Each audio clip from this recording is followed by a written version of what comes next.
Everyone. Office വിട്ട് വീട്ടിൽ വന്നാൽ ഒരു ചായ നിർബന്ധമാണ്. അപ്പോൾ ചായക്ക് അടുപ്പത്തേക്ക് പാത്രം വെച്ചപ്പോഴാണ് സൈഡിൽ ഞാൻ ഏത്തയ്ക്ക കണ്ടത്. അപ്പോൾ ഒരാഗ്രഹം, നല്ല ഏത്തയ്ക്കാപ്പവും ചായയും കൂടെ കുടിക്കണം. ഞാൻ നോക്കിയപ്പം വീട്ടിൽ മാവും കാര്യങ്ങളൊക്കെ ഇരിപ്പുണ്ട് തന്നെ. അങ്ങനെ ഞാൻ ഏത്തയ്ക്കാപ്പത്തിനുള്ള മാവ് റെഡിയാക്കി. ഇതിൽ ഏത്തയ്ക്കാപ്പത്തിന് ഞാൻ യൂസ് ചെയ്തിരിക്കുന്നത് മൈദാമാവ്, അതുപോലെ ഉപ്പ്, പഞ്ചസാരയൊക്കെയാണ്.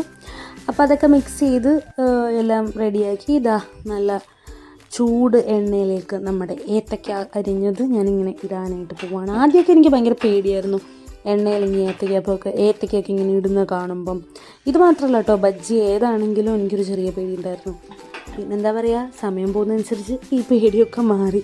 ഇപ്പം ഇതൊക്കെ ചെയ്യാൻ തുടങ്ങിയിട്ടുണ്ട്. അപ്പോൾ ഇതാ നല്ലതായിട്ട് ഇതൊന്ന് മുരിഞ്ഞ് വരണം. അതുപോലെ തന്നെ ഞങ്ങളുടെ നാട്ടിലൊക്കെ ഇത് ഏത്തയ്ക്കാപ്പം എന്നാണ് പറയുക. പക്ഷെ ഞാൻ ഇവിടെ എറണാകുളത്ത് വന്ന് പിന്നെ പഴംപൊരി എന്നാണ് കൂടുതലും ഏത്തയ്ക്കാപ്പത്തിന് ഇപ്പോൾ കടയിലൊക്കെ പോയി കഴിഞ്ഞാൽ പറയാം.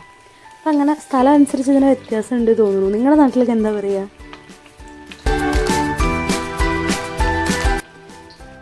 അപ്പോൾ നമ്മുടെ ഏത്തയ്ക്ക നല്ല ബ്രൗൺ കളറായിട്ട് മുരിഞ്ഞ് വന്നിട്ടുണ്ട്. എനിക്കിത് ഭയങ്കര കട്ടിയായിട്ട് തോന്നി, കുറച്ച് വണ്ണം തോന്നിക്കുന്നില്ല. അപ്പോൾ ഈ നെക്സ്റ്റ് സെറ്റ് ഇടുമ്പോഴത്തേനും കുറച്ചും കൂടെ മെലിഞ്ഞ രീതിയിൽ അരിയാം, കുറച്ചുകൂടെ തിന്നായിട്ട് അരിഞ്ഞ് കഴിഞ്ഞാൽ കഴിക്കാനും സുഖം ഉണ്ടാവും എന്ന് തോന്നുന്നു. അപ്പോൾ എന്തായാലും ആദ്യത്തെ സെറ്റ് ഞാൻ പയ്യെ ഇറക്കി.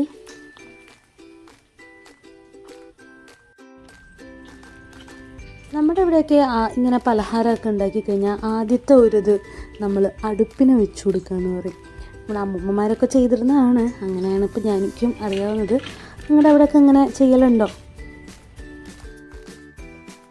അപ്പോൾ ഇതാണ് ഞാൻ ഭയങ്കര തിന്നായിട്ട് അരിഞ്ഞ ഏത്തയ്ക്ക. സെക്കൻഡ് സെറ്റ് ഞാൻ ഇട്ട് തുടങ്ങി. അപ്പോൾ ഇതാ ഏത്തയ്ക്ക ഇങ്ങനെ തിളയ്ക്കുന്നു. ഞാനിങ്ങനെ നോക്കിയപ്പം പുറത്ത് ഇരുട്ടൊക്കെ ആയി തുടങ്ങിയിട്ടുണ്ട്. എന്തായാലും ഈ ചായയും കൂടി ഇട്ടിട്ട് വേണം ഇതൊന്ന് കഴിച്ച് തീർക്കാൻ.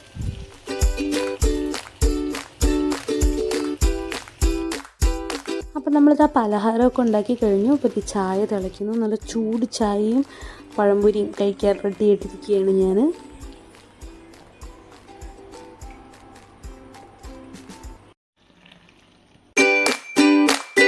എൻ്റെ ഈവനിങ് ഇതാണ്.